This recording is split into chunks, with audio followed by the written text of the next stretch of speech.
Alors, bonjour les amateurs de couteaux.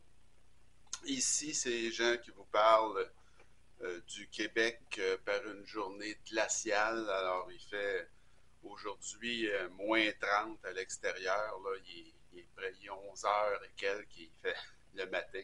Il fait -30. Alors, il n'y a pas grand monde qui se promène sur les trottoirs, là, c'est moi vous dire, mais on peut pas se plaindre. Écoutez, c'est notre deuxième journée de froid de l'hiver. Normalement, on a une quinzaine. Alors, c'est un hiver qui est quand même très doux. Alors, pour revenir à ce qui nous intéresse, cette semaine, alors vous avez le Kershaw Leak. Donc, c'est le premier de nos trois couteaux assistés que je vais vous présenter. Donc, c'est un petit couteau qui est très intéressant. Et vous allez voir, il y a certains avantages et il y a des désavantages à un couteau assisté. La compagnie Kershaw, c'est l'œuvre d'un homme qui s'appelle Pete Kershaw, qui a fondé cette compagnie-là en 1974. Au début, c'est un type qui faisait des couteaux de chasse de bonne qualité, mais en petit nombre. Alors, pour avoir de la croissance, il a compris que ça lui prendrait un partenaire qui avait les reins plus solides et il s'est associé à un groupe japonais du nom de Kai Corporation, qui est toujours aujourd'hui propriétaire de la compagnie Kershaw et la filiale haut de gamme Zéro Tolérance. Alors, l'essor de la compagnie Kershaw va surtout survenir vers la fin des années 90 avec la mise sous contrat d'un designer et inventeur du nom de Ken Onion. Alors, Ken Onion, quand Pete Kershaw l'a approché, il venait d'inventer son procédé d'ouverture assistée Safe Speed et ça ouvrait un nouveau marché et ça, Kershaw a su l'identifier.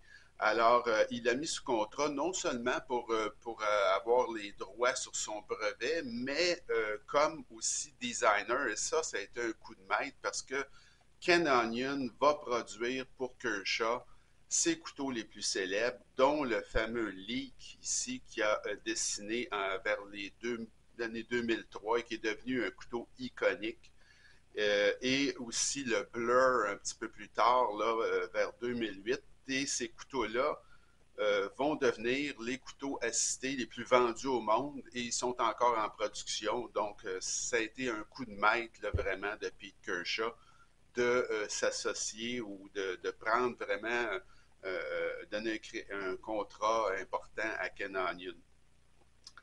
Aujourd'hui, la compagnie Kershaw est toujours propriétaire, comme je vous dis, du groupe Kai Corpo et opère des usines aux États-Unis, au Japon et en Chine. Et c'est surtout une compagnie qui se spécialise, disons, dans les couteaux budget et un peu moyen de gamme. Le haut de gamme, on laisse ça à zéro tolérance. Alors, pour les spécifications de notre Leak, c'est un petit couteau, donc c'est un couteau de 7 pouces, 17,9 cm. La lame 3 pouces, 7,6 cm. Le poids, c'est très léger. C'est un couteau de 2,4 onces, le petit lit. En passant, en français, on pourrait appeler, c'est le poireau que ça s'appelle. L'acier, c'est du 14C28N Sandvik, l'acier suédois que moi j'aime beaucoup. Le style de lame, c'est une lame drop point, mais il y en a qui pourraient trouver peut-être une autre désignation. L'ouverture, alors, c'est une ouverture avec une petite gâchette, mais il y a également des goujons. Alors, vous avez la petite gâchette sur le dessus ici, mais vous avez également des goujons. Je vais vous avouer, je ne me sers jamais des goujons sur ce couteau-là, mais la gâchette, ça va très très bien. On a juste à y toucher, puis le couteau ouvre finalement. Type de verrouillage, c'est un verrouillage par doublure. Alors, c'est un couteau qui a des doublures en acier et c'est comme ça que le verrouillage et le déverrouillage se fait. Le matériau de manche, c'est de l'aluminium anodisé. Alors, celui-là, c'est la version camo. Alors, comme c'est un couteau iconique, il y a énormément de versions de ce couteau-là. Ça, c'est la version camouflage en aluminium anodisé. C'est une action à billes, évidemment, et le couteau est assisté. C'est pas un ressort, hein, c'est plutôt une petite barre de torsion qui fait office de ressort. Donc, c'est une action assistée à billes. L'épaisseur de lame, c'est vraiment très mince. Alors, c'est une petite lame. C'est vraiment, vous comprendrez que c'est pas un, comme on dit, un heavy user en anglais. C'est un couteau qui est plutôt pour des tâches plus légères, mais c'est quand même très solide. Alors, c'est 0,08 pouces, 2,2 mm l'épaisseur de lame. Le clip, alors c'est un clip qui est réversible tip up ou tip down, mais seulement pour droitier. L'épaisseur de manche, encore une fois très mince, 0,37 pouces ou 9,2 mm. Et la largeur fermée, alors dans son plus large, ce qui n'est pas très large ici, là, mettons, vous avez 0,95 pouces de 24,2 mm. Ce couteau-là, ici, le leak, est fait aux États-Unis. Il a été payé il y a environ 11 mois, un an, 11 mois, 78 $. Aujourd'hui, le même modèle, exactement le même modèle, est 90 $. Donc, il y a plusieurs modèles disponibles. Comme je vous dis, c'est un couteau iconique avec des matériaux différents et des prix différents, évidemment. Pour ce qui est de l'évaluation, alors, le design, comme d'habitude, le 9 et plus, ou la note globale, c'est exceptionnel. 8 à 9, excellent achat. 7 à 8, bon achat. 5 à 7, un achat moyen. Moins de 5, on ne touche pas à ça. Le design, c'est un design de Ken Onion. C'est son plus fameux design. C'est une icône, c'est indémodable. Moi, je trouve que c'est très joli, le petit poireau, le Kershaw League poireau. C'est vraiment très, très beau. Et c'est un classique vraiment des EDC, c'est-à-dire Everyday Carry. Pour le transport quotidien, là, vous allez avoir bien de la misère à trouver mieux que ça. C'est vraiment un petit couteau qu'on oublie dans la poche. Alors, c'est vraiment très, très bien. C'est 9,5 sur 10 pour le design. Les matériaux, comme je dis, c'est un roulement à billes avec le système Safe Speed de Ken Onion, 14C28N pour l'acier, ce qui est très bien. L'aluminium anodisé. Alors, j'ai mis 8 sur 10 pour les matériaux. L'assemblage présentation, ben, écoutez, ça vous est livré même pas de boîte, là. Il vous donne ça dans un emballage, un espèce de plastique, là, alors qui est jetable. Alors ça, bon, ça laisse un peu à désirer. Mais l'assemblage, lui, est très, très bien. Alors, l'assemblage, c'est bien construit, c'est fait aux États-Unis. La lame, elle est parfaitement centrée. Alors, comme vous pouvez voir, là, il n'y a pas, il n'y a pas de problème à ce niveau-là. Il y a de petit peu de dentelure sur le dessus ici. C'est vraiment solide. Quand on le prend en main, là, on voit que c'est un petit couteau qui est très solide. Alors, moi, j'ai mis un 8 sur 10 pour l'assemblage présentation. Vous avez ensuite l'action, ben, comme vous avez pu voir, c'est une action qui est exceptionnelle parce que, évidemment, c'est assisté. Alors, l'action est impossible à rater finalement. C'est une action, vous ne faites que toucher un petit peu là, à la gâchette et le couteau tout de suite va aller s'ouvrir. C'est vraiment très, très facile. Et c'est sécuritaire, hein? Il y a des gens qui ont peur, disent, ben oui, mais ça peut s'ouvrir tout seul. Ben, écoutez, Ken Onion a pensé à ça et vous avez un petit mécanisme ici en arrière, il y a un petit piton là. Donc, si vous voulez, vous le mettez dans votre poche et vous voulez être bien certain qu'il ne s'ouvrira jamais tout seul, vous avez juste à pousser sur ce piton-là et c'est impossible de l'ouvrir. Le couteau est comme barré. Alors, il y a un mécanisme de sécurité là, quand vous le mettez en poche. Faut, évidemment, si vous voulez vous l'ouvrir, il faut enlever ce petit mécanisme-là, mais c'est très bien fait. Alors, moi, au niveau de l'action, j'ai mis un 9 sur 10 parce que je trouve que c'est un couteau qui est vraiment exceptionnel à cet égard. Le poids, encore une fois, ça, c'est exceptionnel. Écoutez, ça pèse presque rien, 2,4 onces. C'est ultra léger. Le ratio d'un demi est largement dépassé. Donc, au niveau du poids, là, franchement, 9,5 sur 10. C'est vraiment très, très, très bien. Plus que très bien. Exceptionnel. Ergonomie, Alors, c'est confortable. On ne peut pas dire que c'est pas confortable quand on le prend en main.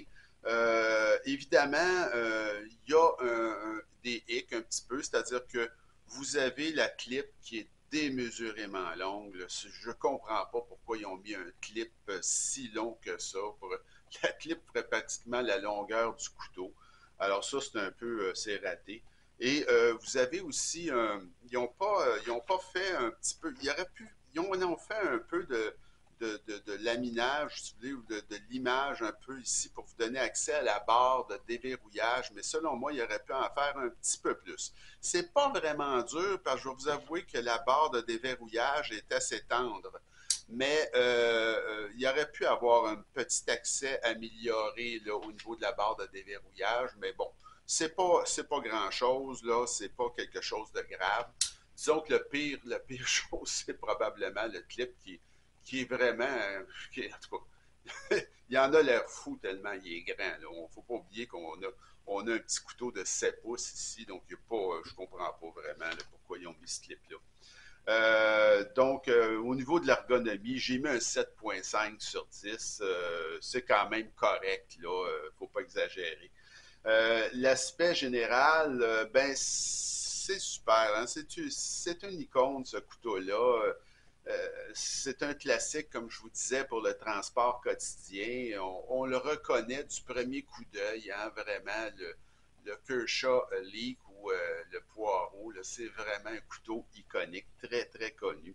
Donc, moi, j'ai mis un 9 sur 10 là, pour l'aspect général. J'aime beaucoup.